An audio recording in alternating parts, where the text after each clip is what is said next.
d'abord, merci au SEO Camp de nous accueillir pour la 5e fois. Et merci aussi à OVH pour nous laisser partager nos découvertes du quotidien. On va se présenter très rapidement. Rémi, Vincent. Donc là, on vient aussi avec la casquette Data SEO Lab. C'est une formation destinée au SEO qu'on a lancée il y a 1 an et qui est un véritable succès parce qu'en moins d'1 an, on a formé plus de 80 personnes. L'idée, c'est d'enseigner la data science à des personnes qui ont vraiment pas encore les connaissances.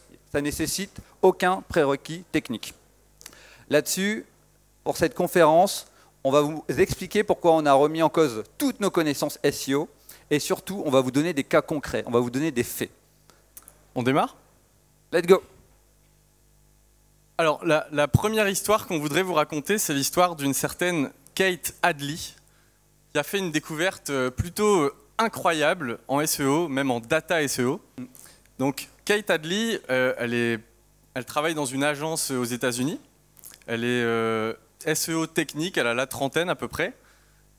Et elle travaille énormément dans le sujet du machine learning. Est-ce qu'il y en a qui la connaissent dans la salle? Est-ce qu'il y en a qui ont déjà vu un peu? Ok, ouais. Non, 2-3 personnes. Alors, Kate Hadley, elle a trouvé un concept autour du machine learning pour le SEO. Est-ce que tu peux un petit peu expliquer, Vincent, ce qu'elle a trouvé exactement? Bien sûr. Donc en fait, elle a créé une notion de smart portal, on est d'accord? Et elle utilise en fait ce qu'on appelle le back-end rendering pour générer des vidéos, des textes, des photos, et tout est optimisé pour le SEO. Donc on fait une petite pause parce qu'elle explique tout déjà dans un article et elle donne l'intégralité du code source. Donc on vous invite vraiment à découvrir cette personne. Donc n'hésitez pas, hein, on commence la conf assez fort, hein, avec un gros cadeau pour vous, quelque chose de jamais vu encore dans le monde du SEO. N'hésitez pas à le photographier, à le partager. Bon, en fait, il y a juste un petit détail qu'on a oublié de préciser sur Kate Hadley. En fait, elle n'existe pas. On l'a générée grâce à une intelligence artificielle qui s'appelle This Person Does Not Exist et qui utilise des techniques de NVIDIA, c'est des créateurs de composants informatiques. Ceux qui font des jeux vidéo connaissent très bien, ceux qui font de la data science aussi. Et finalement, il faut faire attention en fait à ce qu'on peut lire, et même dans le domaine du SEO. Et c'est pour ça qu'on voulait commencer cette conf, parce que même l'article qu'elle a écrit, on l'a généré. On l'a généré avec une intelligence artificielle, ici sur un site qui s'appelle Skynet, et qui utilise justement les travaux de OpenAI. Tu peux expliquer peut-être un peu OpenAI? Bien sûr. Est-ce que dans la salle, il y en a qui connaissent OpenAI? On en a beaucoup parlé dans la presse. Donc en fait, c'est une association à but non lucratif de chercheurs américains principalement, fondée notamment par un certain Elon Musk, qui a mis un petit budget initial de 1 milliard de dollars pour justement booster l'intelligence artificielle dans de nombreux sujets. Donc ils ont commencé avec les jeux vidéo, avec des intelligences artificielles qui dépassent votre imagination. Et là, depuis quelques mois, ils se sont lancés dans la génération de texte et ils ont peut-être été trop loin. En fait, ils ont créé un modèle qui s'appelle GPT-2, donc on va le dire en anglais pour éviter les petites blagues. En fait, GPT-2, du coup, c'est un modèle qui permet de faire de la traduction, de la réponse aux questions, donc qu'on appelle aujourd'hui des chatbots. Ils font aussi du résumé de texte et surtout de la génération automatique de texte. Alors la génération automatique de texte, c'est pas forcément un sujet très très nouveau en soi. Mais ce qu'ils ont fait en fait avec GPT-2, c'est quelque chose d'assez incroyable, d'assez avancé en fait, et il n'y avait jamais eu autre chose d'aussi bien fait avant. Et c'est ce qui fait que OpenAI, qui est finalement pas si open que ça, a décidé de garder le modèle en entier et de ne partager qu'un tout petit morceau. Alors, toute cette génération automatique de contenu, on est super content pour le SEO parce que finalement, ça nous permet d'arroser le web avec des contenus pour nos blogs, des contenus générés super facilement, et peut-être même parfois plus facilement qu'avec du spin, parce qu'on récupère les modèles entraînés par les autres, et on peut pondre tous les contenus qu'on veut, c'est plutôt cool. Mais, parce qu'il y a un mais. Oui, un gros mais, c'est qu'on consomme tous énormément de contenu. Là, vous êtes en train de consommer des conférences, vous allez rentrer, vous pouvez consommer du YouTube, des podcasts, etc. Mais le souci, c'est qu'on consomme vite. On consomme peut-être trop vite. Et à quoi on peut faire confiance? Là, maintenant, tout de suite. À quoi on peut faire confiance? C'est ça la grande question. Là, on est là pour vous aiguiser votre esprit critique. Pardon. Nous, on a essayé de répertorier un peu les sources d'infos qu'on adorait consommer.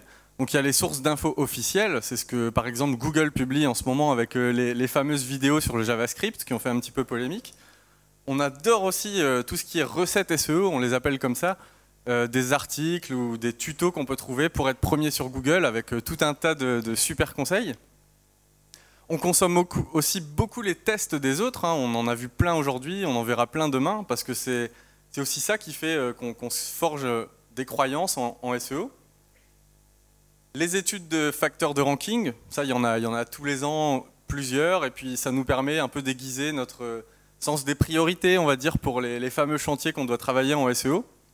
Les retours d'expérience, on en voit plein sur Twitter, regardez mon trafic, comment il est vert, comment il monte, parce que j'ai changé tel truc. Et les gourous SEO, on en suit tous, et finalement c'est top parce que ils ont plein d'idées, ils ont plein d'avis et ils savent exactement comment fonctionne un moteur de recherche et comment fonctionne le SEO. Donc c'est top en fait. Alors nous on se demande qui a raison là-dedans. Est-ce que quelqu'un sait qui a raison ici? Il y a beaucoup de choix. Il y a beaucoup de choix. Où est-ce qu'elle est la vérité du SEO? En fait on n'en sait rien et vous non plus en fait apparemment.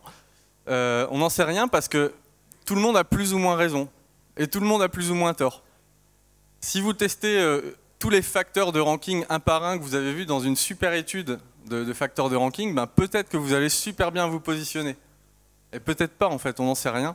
Peut-être que si vous suivez un à un les conseils que vous avez lus dans un tuto, vous allez être dans le top 10 sur Google. Peut-être pas. En fait, on n'en sait absolument rien, et on ne dit pas que toutes ces sources d'infos sont fausses, mais on dit que ce qu'elles affirment, ben parfois c'est des arguments qui ne sont pas valables. Alors pourquoi est-ce que ce n'est pas valable? Donc il y a plusieurs arguments. Le premier c'est Google RankBrain, clairement sorti en 2015. Donc là vous êtes en train de lire, mais il fait la chose suivante, c'est Google RankBrain est capable d'aller chercher ses propres signaux.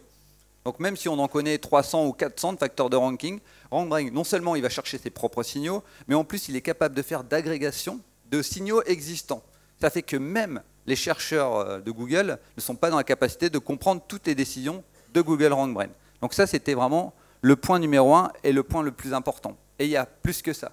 C'est que si vous êtes intéressé sur RankBrain, Rémi a sorti un podcast qui s'appelle Le Cycle des IA, que vous retrouvez sur toutes les plateformes de streaming, que je vous invite vraiment à écouter, parce que c'est presque un travail, j'ai envie de dire, archéologique, où on comprend vraiment les tenants et aboutissants de Google RankBrain. Il y a quand même un deuxième argument, beaucoup plus simple à comprendre, c'est que votre site est forcément différent d'un autre site, même si c'est votre concurrent principal. Ici, on est sur une requête qui s'appelle Drone Camera. Vous en avez un qui se classe dans le top 10, vous en avez un qui se classe dans le top 100. Donc je ne vais pas forcément vous dire lequel, vous pouvez peut-être deviner.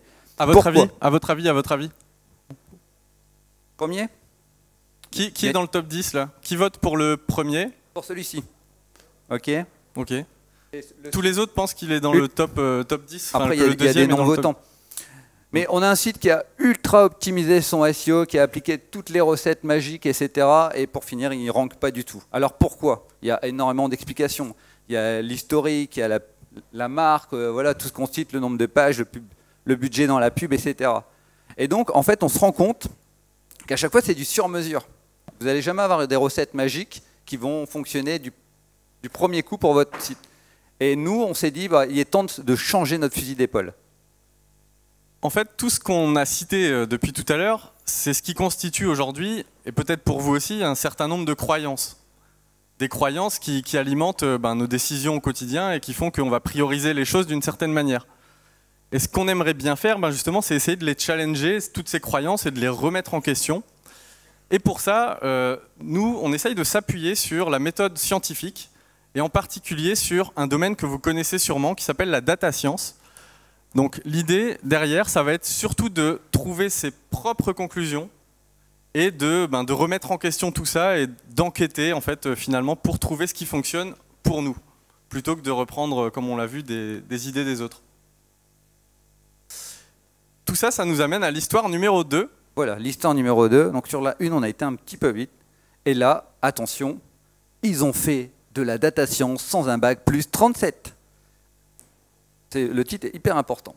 Pourquoi? Là, vous voyez un ensemble d'images. Donc déjà, pour la presse, la data science, c'est toujours Terminator qui arrive. Je ne sais pas pourquoi, ça doit vendre, ça doit faire de l'audimat. En fait, dans la tête des gens, la data science, le machine learning, c'est trop compliqué. C'est infaisable. Il faut un bac plus 9, etc., etc. C'est inaccessible. Et ça fait 4 ans que je l'entends. Et nous, on fait des formations et on se rend compte que c'est complètement accessible. Pourquoi? Je vais vous prendre j'adore les métaphores. Le GPS. Dans la salle, bon, j'ai vu qu'il y avait Christian, donc il doit connaître la formule par cœur de la triangulation GPS. Mais on est peu nombreux à savoir exactement comment fonctionne un GPS. Toutes les formules mathématiques, où se trouvent les satellites, etc. Par contre, on l'utilise tout. On met un lieu de départ, un lieu d'arrivée et on se laisse guider. Et ben, dans la data science, c'est exactement pareil. Il y a énormément de sociétés, il y a énormément de startups qui ont créé des outils géniaux pour l'exploiter facilement au quotidien. Et après, voilà, qu'est-ce que c'est concrètement la data science? Ben, c'est un peu tout ça. On a parlé de Google RankBrain, on a parlé de génération de texte, on a parlé de génération d'images, vous retrouvez la voiture autonome. On a les champions du monde de tout ce qui est cross-sell, upsell, on l'utilise beaucoup aussi sur les sites e-commerce. Donc tout ça, c'est de la data science. Et qu'est-ce que c'est la data science? Ben, la data science, c'est tout simplement de l'apprentissage automatique pour détecter des patterns et faire de la prédiction. Ça tient en quelques mots la définition de la data science. Et nous, tout ça, on a décidé de l'exploiter pour le SEO au quotidien. Alors il y a un exemple qu'on aime bien citer, c'est l'utilisation d'arbres de décision.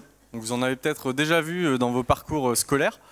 Et en fait, on s'en est servi pour prédire la capacité d'une page à être en première position, enfin en première page sur Google.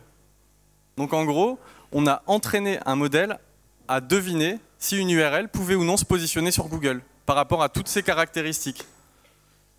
Donc ça, c'est quelque chose qui est complètement en open source. Vous pouvez le retrouver sur le GitHub Data SEO Labs. Donc là, par exemple, à l'écran, on voit une recette entre guillemets SEO, mais une recette 100% personnalisée, parce qu'elle est propre à notre site web. Donc on sait exactement combien de mots on a besoin d'utiliser pour être en première page, on sait combien de liens on a besoin, etc. Alors, pour aller un petit peu plus loin, comment est-ce que ça fonctionne? Ça va nous permettre de mieux comprendre aussi comment fonctionne le machine learning. En fait, on a besoin de beaucoup de données, énormément de données. Là, on est parti d'une liste de 500 000 URL. 500 000 URL pour lesquelles on a à chaque fois cherché les différents scores SEO. Donc on s'est aidé de plein d'outils, Majestic, etc., qui nous donnent à chaque fois un score de backlink, un score de contenu, un score de tout ce que vous voulez, de performance. Et on a ajouté une colonne qui précisait si la page était ou non dans le top 10 par rapport aux mots-clés qui nous intéressaient. À partir de là, on a envoyé toutes ces données dans un algorithme de machine learning qui s'appelle XGBoost. Donc retenez bien cet algorithme. C'est peut-être l'un des plus performants à l'heure actuelle quand il s'agit de machine learning. Et c'est l'un des plus utilisés sur la plateforme de data science Kaggle, pour ceux qui connaissent. Une plateforme où il y a beaucoup de concours de data science tous les jours. Et donc, l'algorithme, en fait, à partir de toutes ces données qu'on lui a fournies en entrée, il est capable de détecter, comme disait Vincent, un pattern et d'en extraire des règles pour savoir ce qu'il faut faire pour se positionner sur Google. Donc là, encore une fois, ce n'est pas une recette SEO générique, c'est une recette SEO totalement sur mesure. Et alors, à quoi ça sert finalement d'avoir créé notre super modèle, notre super formule mathématique qui dit oui ou non, c'est dans le top 10 ? Eh bien, ça permet, sur des nouvelles URL, d'être capable de savoir qu'est-ce qui manque en fait à ma nouvelle page pour être positionné dans le top 10 sur la requête qui m'intéresse.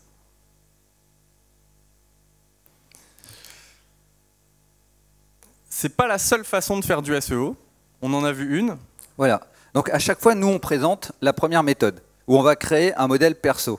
Malheureusement, cette première méthode, est-ce que vous voyez les contraintes un peu arriver ? En fait, ce n'est pas vraiment des contraintes, mais on a besoin d'énormément de données. Là, on a parlé de 500 000 URL. Par exemple, nous, quand on se lance dans la génération de texte, il faut 1 million d'articles en français. Vous ne les avez pas forcément sous la main. Là, je vois des... Oui, effectivement. Au regard, je vois que vous les avez pas souvent. Et après, il faut une infrastructure. Donc forcément, nous, on vous conseille OVH. Pour tout ce qui est GPU, serveur dédié, il faudra une infrastructure. Sur votre ordinateur, vous pouvez peut-être le faire, mais ça va être beaucoup trop long. Ensuite, on voulait vous montrer la deuxième façon de faire. Utiliser les modèles des autres. Sur Internet, il y a énormément de modèles disponibles, prêts à l'emploi. Donc à l'heure actuelle, il y en a encore beaucoup en anglais, mais ça commence à arriver en français. Ici, par exemple, vous avez un modèle, vous lui donnez une image, il génère la description de l'image. Et on va dire avec des efficacités de plus en plus grandes. Et bien sûr, on va passer au slide suivant, Keras, donc qui est un framework pour faire du deep learning, met à disposition une trentaine de modèles. Donc là, je ne vais pas tout détailler, mais on retrouve des modèles, là vous voyez, on retrouve image captioning pour générer des textes sur des images, mais il y a aussi de la génération de texte, la génération d'images de rêve, etc. etc. Des modèles pour générer des marques, etc. Donc, très très facile d'accès. Souvent, c'est quelques lignes de code et tout de suite exploitable. En fait, il y en a plein des boîtes qui fournissent des modèles prêts à l'emploi. On vous en a mis quelques-unes ici. Donc c'est Keras, TensorFlow, ouais. Texar, Modèle Dépôt, il y en a plein d'autres. Donc n'hésitez pas à le prendre en photo parce que souvent c'est dur de trouver où se trouvent les modèles. Ouais. Et là, il n'y a pas de piège. Hein. On n'a pas généré nous-mêmes les logos, vous pouvez y aller sans souci. Il y a une autre boîte, une toute petite boîte aussi qui aime bien mettre ses travaux en open source et qu'on vous encourage très très très fortement à suivre. Est-ce que vous avez une idée? Je l'ai entendu. Ouais, nous on partage des trucs, mais c'est pas nous là pour le coup. Vas-y. Toute petite boîte. Voilà, j'ai entendu. Voilà, Google. Et surtout son équipe AI. En fait, l'équipe intelligence artificielle de Google partage énormément de travaux en open source, énormément de modèles. Là, vous en trouvez deux. Il y a Language, il y a BERT. C'est des modèles qui servent à tout ce qui est traitement naturel du langage, NLP, comme vous connaissez peut-être l'acronyme. Pour le coup, là, c'est de la génération automatique de contenu, c'est de la traduction. Donc tout ça basé sur des réseaux de neurones. Donc n'hésitez pas à les suivre sur GitHub, c'est toujours des très bonnes sources d'inspiration. Alors concrètement, ce qu'il y a à retenir de tout ça, c'est que le machine learning, on s'en fait toujours tout un monde quand on connaît pas et qu'on en entend parler dans les médias, voilà, Terminator, etc. Ou alors les maths très, très compliquées, les statistiques, etc. Mais finalement, pour un débutant, le conseil qu'on donne aujourd'hui, ben, c'est d'essayer de réduire un peu ce qu'on peut imaginer du machine learning et d'essayer seulement de se focaliser sur ça. Parce qu'en se focalisant sur ça, vous vous focalisez sur peut-être ben les choses les plus accessibles. Donc XGBoost, encore une fois, le meilleur modèle, enfin le meilleur algorithme pour faire du machine learning, et Keras, une librairie pour faire du deep learning. Donc tout ce qui est génération surtout, génération d'images, génération de texte, Keras, vous pouvez vraiment démarrer. Et c'est pas nous qui disons que ce sont les meilleures approches pour commencer. C'est, comment il s'appelle, Chollet, François Chollet, qui travaille chez Google et qui a écrit un bouquin sur le deep learning. Donc voilà. Alors, ces différents algorithmes, ces différentes librairies, vous pouvez les utiliser de différentes façons. Nous, on se sert très souvent d'un langage de programmation dont vous avez peut-être déjà entendu parler, c'est le langage R. Donc il y a aussi le langage Python qui fait des choses assez similaires et qui est aussi génial. Et vous avez Spark qui sert surtout à des problématiques plutôt orientées big data. Donc concrètement aujourd'hui, voilà le paysage du machine learning à l'heure actuelle. C'est que nous on vous conseille en tout cas de creuser si le sujet vous intéresse. Pour revenir... Voilà, donc là on revient à la toute première image, comme quoi c'est trop compliqué, etc. Au final, vous voyez ce modèle qui permet de détecter les facteurs de ranking, c'est quelques lignes de code. Donc là j'ai retiré juste les lignes de code où en fait on met toutes nos données dans un tableau qui s'appelle DataTrain, mais pour tous les développeurs dans la salle, je vais me reculer pour les photos, 2 lignes de code et vous pouvez visualiser vos facteurs de ranking. Donc c'est accessible pour tout le monde. 2 lignes de R en tout cas. Ça peut être en Python. Alors justement, on passe à la troisième histoire, oui. Qui va surtout tourner autour du langage R parce que c'est vraiment celui qu'on qu'on préfère. Désolé pour le jeu de mots, c'est le dernier, il y en aura plus après. Promis. Pourquoi est-ce qu'on utilise R pour faire du SEO? Il y en a qui en ont un petit peu parlé ce matin, mais en fait on peut faire énormément de choses avec le langage R, et surtout retenez que c'est l'un des langages les plus appréciés aujourd'hui dans le monde de la data science. C'est un langage qui est totalement gratuit, tout est gratuit autour du R, tout est open source, et en fait nous on s'en sert pour pas mal de choses. Automatiser ses actions, agréger des données, les faire parler. Et les faire parler, on utilise du machine learning avec le langage R. Ce n'est pas juste un langage pour créer des datasets, mélanger les données. On peut s'en servir pour faire pas mal de choses. Des analyses sémantiques aussi avec du NLP, tout ce qui est word embedding, si vous connaissez un petit peu. On peut faire tout ça avec R en fait. Tout existe, tout est déjà disponible. Il n'y a pas besoin de réinventer la roue. Il y a des plugins, entre guillemets, tout fait. Et très accessible aux débutants. Très accessible aux débutants aussi. Alors, R, c'est un langage. C'est un langage comme vous pouvez connaître PHP, JavaScript, etc. Et le langage tout seul, si vous l'installez sur votre machine, vous allez avoir ça. Si vous l'installez sur votre ordinateur, votre PC, quoi, vous allez avoir un truc comme ça. Donc, c'est pas très beau, c'est pas très sexy, ça fait même un petit peu peur, cet écran noir. Et finalement, il y a des gens qui ont créé une surcouche de R, une interface qui s'appelle RStudio et qui est totalement gratuite également, qui permet de justement coder du R, de lancer des scripts. Donc nous, on adore partager ce qu'on fait, on met tout sur GitHub. Donc vous pouvez récupérer nos scripts, les mettre dans un RStudio, appuyer sur lancer. Concrètement, vous aurez 2-3 variables à changer et puis finalement, vous pouvez déjà réexploiter tout ce qu'on a mis en open source. Juste en ayant téléchargé ces deux choses-là. Donc R, sa force aussi, c'est tous ces packages, tous ces entre guillemets plugins qu'on va pouvoir brancher directement sur notre RStudio et qui ajoutent des fonctionnalités supplémentaires. Tout ce qui est scrapping est déjà couvert et recouvert avec le langage R. Tout ce qui est NLP, etc. On peut déjà faire plein de trucs. Des packages, il y en a 14 000 à l'heure actuelle. Donc comme on disait tout à l'heure, pas besoin de réinventer la roue. Il y a déjà beaucoup de choses qui existent. Hop, on va vous montrer quelques exemples d'utilisation qu'on fait au quotidien, peut-être les exemples qu'on utilise le plus avec R. Alors ici, vous avez un package qui s'appelle Data Explorer. Donc cette librairie, ce plugin Data Explorer, il permet d'analyser les données en, encore une fois, 1 ou 2 lignes de code pour faire des actions assez complexes. Par exemple, là, vous voyez une corrélation entre le temps de réponse et tout un tas d'indicateurs SEO qu'on a récupérés dans Screaming Frog. Donc là, on lui donne en entrée un jeu de données Screaming Frog et on est capable de lancer tout un tas de traitements pour analyser les données hyper simplement en fait. Donc on peut s'en servir pour détecter des anomalies aussi. Par exemple, vous analysez vos logs, vous pouvez voir les pages qui ont des soucis, etc. Enfin, tout ça est fait de façon très simple à utiliser. Voilà. Il génère vraiment automatiquement tous les dashboards, donc on l'utilise énormément pour resetter. Il y a une autre librairie R qui permet d'aller encore plus loin dans la visualisation, c'est Esquisse. Est-ce qu'il y en a qui connaissent Tableau Software ici? Ou Power BI, ou ClickView, par exemple. Un DataVis. Voilà, des outils de DataVis. Il y en existe plein.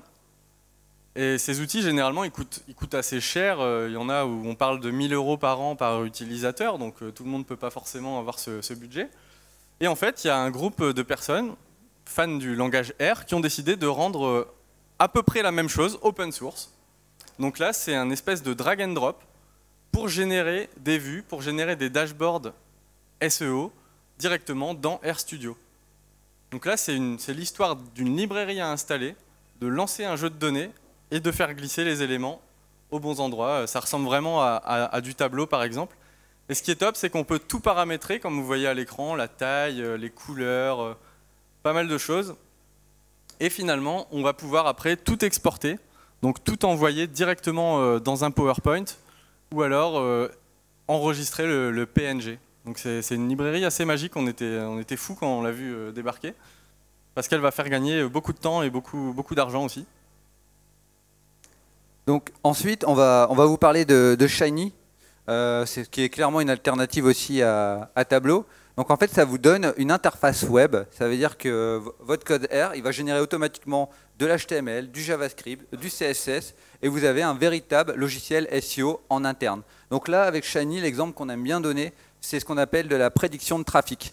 Ça veut dire que Shiny, vous appuyez sur un bouton, vous le reliez à votre Google Analytics, et il est capable de vous prédire votre trafic pour les prochains mois, pour les prochaines années, etc. etc.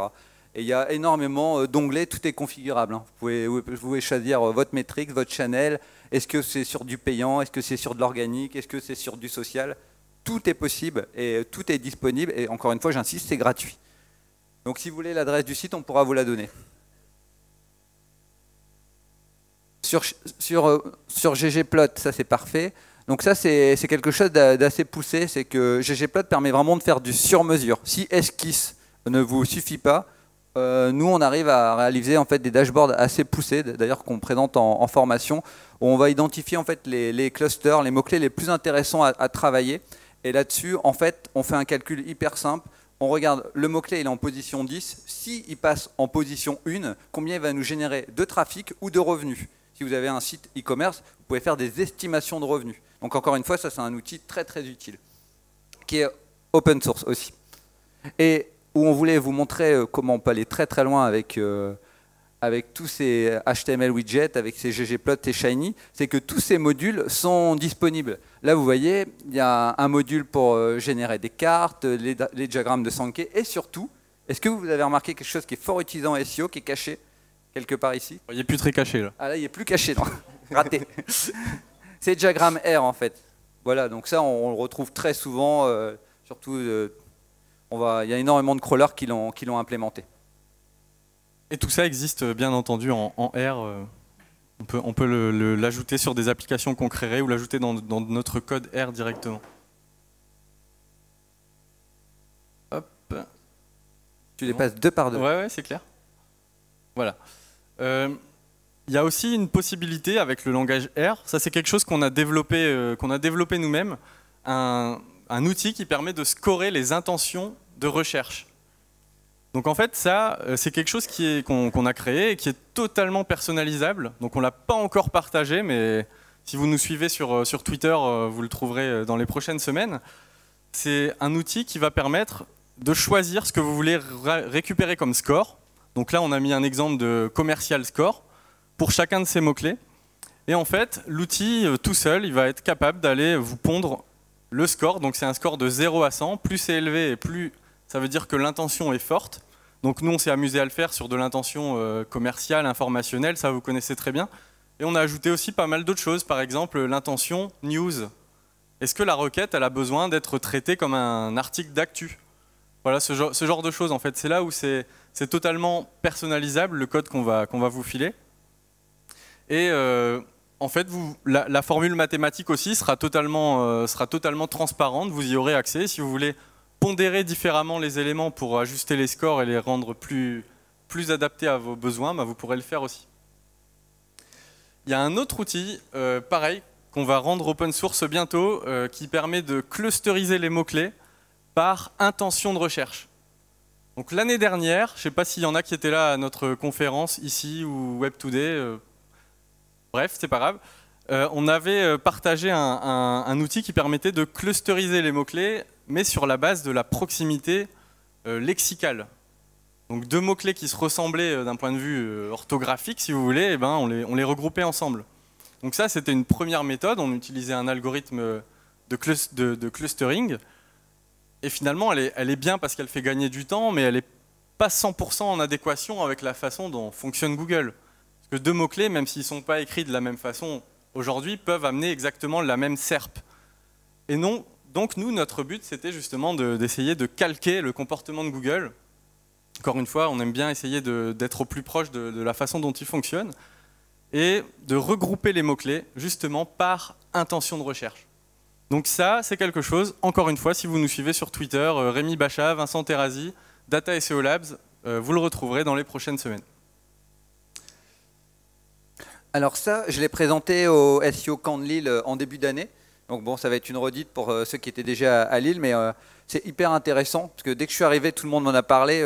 En gros, c'est l'utilisation des résumés automatiques de texte avec Semi. Et pourquoi c'est hyper intéressant? Parce qu'on peut utiliser les résumés de texte pour générer par exemple des métadescriptions. Donc si vous avez 1000 pages, c'est facile d'écrire, bon, encore ça demande un certain temps, mais quand des sites e-commerce commencent à avoir 10 000, 100 000 pages, on utilise les résumés de texte pour générer les métadescriptions. On peut aussi générer quelque chose d'autre, c'est tout ce qui est annonce AdWords. Donc ça évite de repasser. On a eu d'excellents résultats, je vais vous dire. Sur 10 000 pages, on a testé sur 10 000 pages, on a dû en retoucher 3. Et pourquoi on a dû en retoucher 3 seulement? Parce qu'il n'y avait pas de contenu sur ces pages. Donc ça marche à la perfection. Juste un petit clin d'œil à DataQ, parce que Semi, c'est du Python. Et donc on a préféré l'intégrer dans notre plateforme data science DataQ, qui permet de faire du Python, du R, très facilement avec du clic, sans aucune notion, sans aucun besoin de développer, etc. Ça veut dire que là, vous rentrez chez vous, vous installez DataQ, vous récupérez notre projet, ça fonctionne sur votre site, immédiatement. Juste un mot, il y a deux façons de faire des résumés de texte. Il y a soit les méthodes extractives, c'est-à-dire qu'on va utiliser les statistiques pour trouver la phrase qui se répète le plus souvent, donc la phrase la plus pertinente, ou soit, on va vous expliquer tout de suite, il y a les méthodes abstractives. C'est-à-dire que c'est des algorithmes qui sont capables de paraphraser, qui sont capables d'ajouter des mots qui n'étaient pas initialement présents dans la page. Donc ça, c'est tout simplement génialissime, et à l'heure actuelle, ça marche à la perfection. Pour faire ça, l'algorithme, bah voilà, on l'a plus ou moins dévoilé. C'est tout simplement GPT-2. Donc là, on a réussi à le refaire fonctionner en français. C'est-à-dire qu'il y en a énormément qui se sont amusés avec leur Skynet à faire des modèles en anglais. J'ai réussi à le faire retourner avec des textes de Victor Hugo. Donc GPT-2 était capable de générer donc des faux textes, parce que malheureusement Victor Hugo n'est plus parmi nous, mais du Victor Hugo. Et ça, on peut imaginer énormément. Il y en a qui voient des fake news, mais moi je vois des temps gigantesques de gagner pour les écrivains. En fait, comment fonctionne GPT-2? C'est que vous allez lui mettre, vous voyez la phrase en haut, un scientifique a découvert des licornes, voilà, qui vivaient dans une vallée, et automatiquement, l'algorithme va enrichir ces phrases et va créer un texte tout nouveau, et normalement avec très peu de fautes. Là, on n'est pas sur leur meilleur modèle. Donc imaginez un peu, en français avec leur meilleur modèle, à l'heure actuelle, il faut le dire une bonne fois pour toutes, on est capable de générer des textes de qualité sans passer par du spin, etc. Limite, c'est même encore plus facile que du spin, parce que vous n'avez plus à écrire toutes les règles. Donc ça arrive, on est vraiment dessus et on a la chance d'avoir l'infrastructure pour le faire. 2 slides. Voilà, pour résumer un peu les différents packages qu'on vous a montrés, vous pouvez les retrouver ici. L'idée, ça va être justement d'utiliser de l'open source, d'utiliser du gratuit pour se créer sa propre machine de guerre, SEO, data SEO, comme vous voulez. Donc vous retrouvez les différents packages, Data Explorer, ggplot, Shiny, Esquisse, etc. On vous en a rajouté quelques autres si vous voulez creuser. Donc tout ça, pareil, c'est des... Par exemple, vous avez HTTR XML qui servent à faire du scrap, donc de façon assez simple. Nous, on a réussi à justement automatiser le scrap de centaines de milliers de pages avec l'utilisation de proxy, etc. Mais tout ça justement dans RStudio. Et puis les librairies de machine learning dont on a parlé aussi tout à l'heure. Et tout ça, hop, décidément, 2 par 2. On va devoir vite aller à la conclusion. Non. Tout ça est disponible sur le GitHub, on l'a montré un petit peu pendant la presse, donc voilà, n'hésitez pas à aller regarder là-dessus. On en a mis quelques-uns, on va continuer à l'alimenter, ce sera la nouvelle adresse sur laquelle on va tout partager, en fait, tout ce qu'on publie. Donc voilà, donc on voulait conclure sur le Learning Path, c'est-à-dire le parcours d'apprentissage. À chaque fois, j'ai la question, comment on fait pour s'intéresser au data SEO? Il y a énormément de conférences aujourd'hui, donc ça fait super plaisir sur le sujet. Mais il y a 2 choses. Il y a à la fois le savoir-faire et on va parler après du savoir-être. Dans le savoir-faire, il faut la logique d'un langage de programmation. La logique, je n'ai pas dit connaître un langage de programmation, juste la logique. Il y a des enfants de 12 ans qui font du Python, ils ont la logique, ils ont compris comment ça fonctionne. Je prends le parti pris que tout le monde dans la salle peut faire du data SEO. Ensuite, quelques bases de statistiques. Donc souvent, ce n'est pas plus poussé que ce que vous voyez au lycée, j'ai envie de dire. Et ça va vous permettre... La régression linéaire. Voilà. Et tout doucement, la fameuse droite Y égale à X plus B, et tout doucement, ça va vous emmener vers du machine learning et peut-être un jour du deep learning. Des fois, le deep learning, c'est même pas nécessaire. Juste le machine learning, vous avez peut-être, chez OVH, on a une trentaine de sujets juste avec le machine learning. Et je vais même dire, en France, il y a très peu de sociétés qui font du deep learning. Mais ça, ce savoir-faire, c'est pas suffisant. Il y a aussi le savoir-être qui est en dessous. C'est l'esprit critique. L'esprit critique, je pense que je le dis à toutes mes conférences, c'est limite le plus important. C'est dès notre première histoire, là ils sont en train de nous dire n'importe quoi. Cette personne, elle a été générée. Il faut vérifier les sources. Il faut comprendre que c'est jamais blanc, c'est jamais noir, on est dans un monde où tout est gris. Donc ça c'est hyper important, l'esprit critique, surtout en SEO. Ensuite, la méthode scientifique. La méthode scientifique, c'est basez-vous sur des règles, sur des faits, et pas sur des rumeurs, etc. Et après, c'est l'open source. Ça met très cher. Pourquoi l'open source, ça met très cher? Pourquoi Google donne ses projets? Pourquoi Twitter partage tous ses projets? Parce que plus vous donnez, et plus vous recevez. Et ça m'a permis de faire des rencontres vraiment incroyables. Donc voilà, on a pris le parti pris de vous montrer ce learning path, ce parcours d'apprentissage, pour passer de l'état SEO à data SEO. Donc si vous voulez tester un petit peu, voir à quoi ça ressemble, le langage R, l'analyse de données, tout ça, on a créé un escape game donc, qui ne requiert aucune connaissance technique, auquel vous pouvez accéder à partir de ce soir à 18h30. Donc apparemment, il y a eu un doodle qui a été partagé, je crois, sur le Twitter de l'association. Je ne sais pas s'il y en a qui se sont inscrits, s'il y en a qui l'ont vu, mais en tout cas, voilà, il y a une liste en fait, sur laquelle vous pouvez vous inscrire. Donc, grosso modo, vous allez avoir 30 minutes. Ça va être des équipes de 5 personnes qui vont passer. Oui, forcément, il y aura une surprise à gagner. On ne l'a pas encore dévoilée. Et voilà, souvent, ça vous met dans l'ambiance. C'est très ludique, c'est très amusant. Donc, je vous invite à y participer. Un grand merci. Merci à tous.